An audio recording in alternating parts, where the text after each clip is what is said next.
Hey everyone, Dr. Mike here. And if you're watching this, you're likely a healthcare professional or someone dedicated to keeping healthcare workers and patients safe. That's why I'm excited to share this comprehensive guide on managing personal protective equipment or PPE in a medical setting. We all know that PPE is the first line of defense against infectious diseases, but it's not enough to just have it on hand. We need to know how to use it correctly, every single time.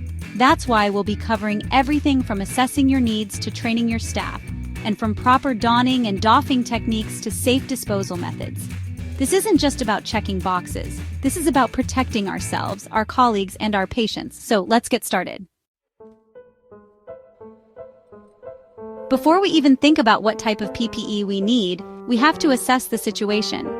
This means understanding the level of risk involved in different medical procedures. Are we dealing with a routine checkup or a procedure that generates aerosols? Are we treating a patient with a known infectious disease or someone with unknown exposure? These are critical questions because the level of risk directly translates to the level of protection required. A simple cough might require a surgical mask, while treating a patient with tuberculosis demands an N95 respirator. Remember, risk assessment isn't a one-time thing. It needs to be done for each patient, for each procedure, every single time. Once we've assessed the risk, it's time to choose the right PPE. This isn't just about grabbing the first box of gloves you see. We need to be mindful of regulatory standards and choose PPE that meets or exceeds those guidelines. And remember, comfort matters. If PPE is uncomfortable or doesn't fit properly, healthcare workers are less likely to use it correctly, putting themselves and others at risk. So let's make sure we're providing our healthcare heroes with PPE that is both effective and comfortable to wear. Even the most high-tech PPE is useless if not used correctly. That's why comprehensive training is non-negotiable. We need to equip our healthcare workers with the knowledge and skills to use PPE effectively. This includes proper donning and doffing techniques, understanding the importance of each PPE element, and recognizing the very real hazards of improper use. But it's not just about the mechanics. We need to emphasize the why behind PPE. We're talking about protecting themselves, their families, and their patients. When healthcare workers understand the critical role they play in infection control, they're more likely to be vigilant and committed to proper PPE use.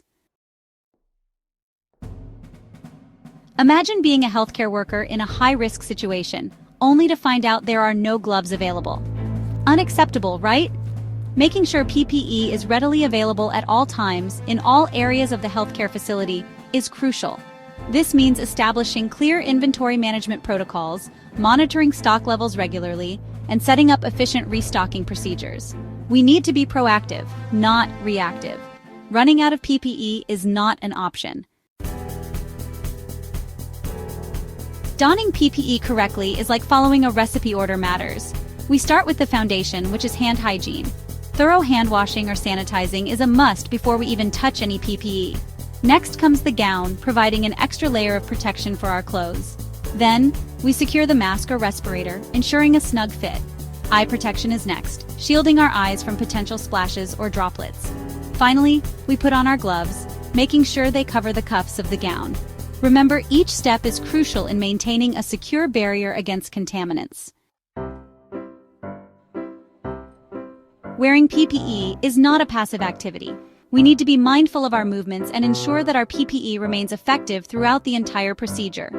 This means avoiding touching the outer surfaces of our PPE with contaminated gloves. If a tear or breach occurs, we need to stop immediately, safely remove the damaged PPE, perform hand hygiene, and put on new PPE. Remember, even a small tear can compromise the entire protective barrier. Taking off PPE is just as crucial as putting it on. We need to be careful to avoid contaminating ourselves or our surroundings. Remember, the outer surfaces of our PPE are potentially contaminated. We start by removing our gloves first, being careful to peel them off inside out. Then we remove eye protection, followed by the gown, carefully rolling it inward to contain any contaminants. Finally, we remove the mask or respirator, touching only the straps or ties. And of course, we finish with thorough hand hygiene. PPE that's been used is no longer our friend. It needs to be treated as potentially infectious waste. We need to dispose of single-use PPE according to local regulations and our facility's specific protocols. This usually involves designated containers for biohazardous waste. It's also important to educate everyone on what goes where to avoid mixing contaminated and non-contaminated waste. Proper disposal protects our environmental services staff and prevents the spread of infection. Not all PPE is single-use. Some items, like certain types of respirators, can be decontaminated and reused, but this is not a decision to be taken lightly. We need to follow strict guidelines and manufacturer instructions for decontamination. This typically involves specific cleaning solutions and procedures. If there's any doubt about the effectiveness of decontamination or the integrity of the PPE, it's always safer to discard and replace it.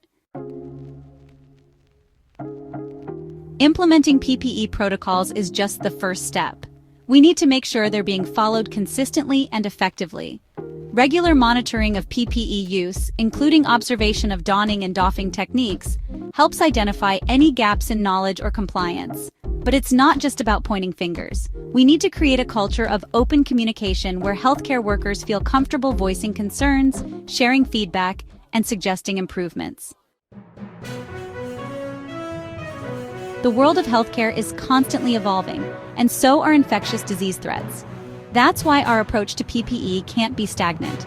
We need to regularly review and update our PPE policies based on the latest scientific evidence, guidelines from organizations like the CDC and WHO, and feedback from our frontline healthcare workers. This ensures our PPE protocols remain relevant, effective, and responsive to emerging challenges.